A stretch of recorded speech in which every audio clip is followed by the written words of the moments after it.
Hillary Clinton has a 5-year, $275 billion infrastructure plan. She says that would create good-paying jobs and good wages, too. She says she has the biggest job creation program since World War II.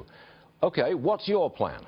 Well, where has she been for the last 30 years, in jobs? And the biggest job-providing program would be to renegotiate NAFTA and not sign TPP, and where they're going to take all the jobs out of this country.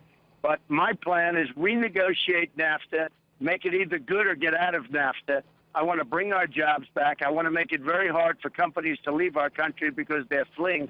As you and I are talking this morning, companies are negotiating in Ohio. I know one as an example. But in Ohio and Pennsylvania and Michigan to leave and to go to Mexico, which is booming. Mexico is booming. Stuart, I say this I'll say it very quickly to you, but I have a friend who builds plants. That's all he does. He builds plants. He's one of the biggest in the world.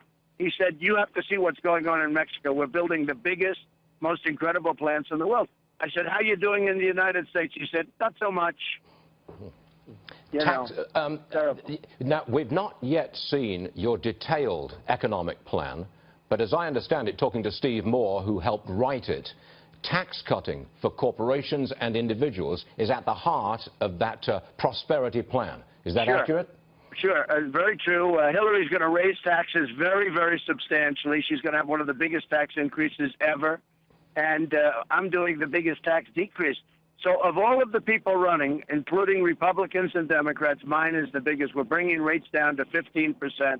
We're bringing them even lower for individuals. And of everybody running, we have the biggest. We're going to spur growth, tremendous growth. We're going to get rid of the complexity of the tax code. I mean, it's ridiculous what's going on now, where people making not even a lot of money have to go and spend $500 to see H&R Block or somebody. It's absolutely insane. So we're simplifying the tax code, reducing, we're the highest or just about the highest tax nation in the world. I'm bringing taxes way down. I'm bringing business taxes way down. I'm going to make it possible for companies to take their $2.5 trillion back and bring it into this country, which right now it's prohibitive. They can't do it. And we have a great plan, and we are going to rebuild our infrastructure because and by the way, her numbers is a fraction of what we're talking about. We need much more money than that to rebuild our infrastructure. How much are you talking about for infrastructure? Well, I would say at least double her numbers, and you're going to really need more than that. We have bridges that are falling down. I don't know if you've ever seen the warning charts, but we have many, many bridges that are in danger of falling. They're old. Where does the money come from? If you're talking close to $1 trillion or 800 billion or very close to $1 trillion, if that's the number you're talking about, where do you get that money from? We're going to have to go out with a fund. We'll get a fund. We'll make a phenomenal deal with the low interest rates, and we're going to have to rebuild our infrastructure. And we have no choice. Who would put money into that fund? Excuse me? Who would put money into the fund? People, investors. People would put money into the fund. The citizens would put money into the fund. And we will rebuild our infrastructure with that fund, and it'll be a great investment, and it's going to put a lot of people to work. We need jobs because if you look, the real number is not 5%. It's probably closer to 20% because people have given up looking for jobs. We need jobs. We need jobs. You look at the inner cities of our country, I mean, you have black unemployment, youth, 58% unemployment. I mean, 58, nobody's ever seen numbers like this. What kind of rate of return would you offer? I mean, if I wanted to put money into this fund as a private individual, what do you offer me in return? Well, these would be bonds, Stuart. These would be bonds, and these would be sold as bonds. So we do infrastructure bonds from the country, from the United States.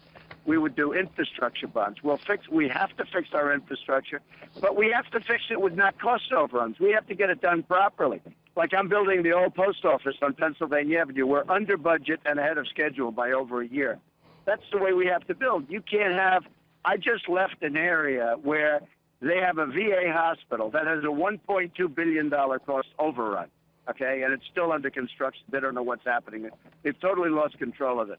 It's a VA hospital. $1.2 billion in cost overruns. It's ridiculous. I mean, the whole thing should have been built for just a fraction of what they're talking about for the cost overrun. So nobody can build better than I can. Nobody can, nobody knows construction better than I can. I have great relationships with the people that are going to do the work, and they have the wrong contract system. I mean, they have a system that inspires cost overruns, and we can't do that. Well, if we did cut taxes for individuals and for corporations, and we had a huge infrastructure fund, would that give us 4% growth or better? I think we'll get better than 4% growth. But don't forget, just the $2.5 trillion, which I actually think is $5 trillion, that all of these companies have outside of the United States.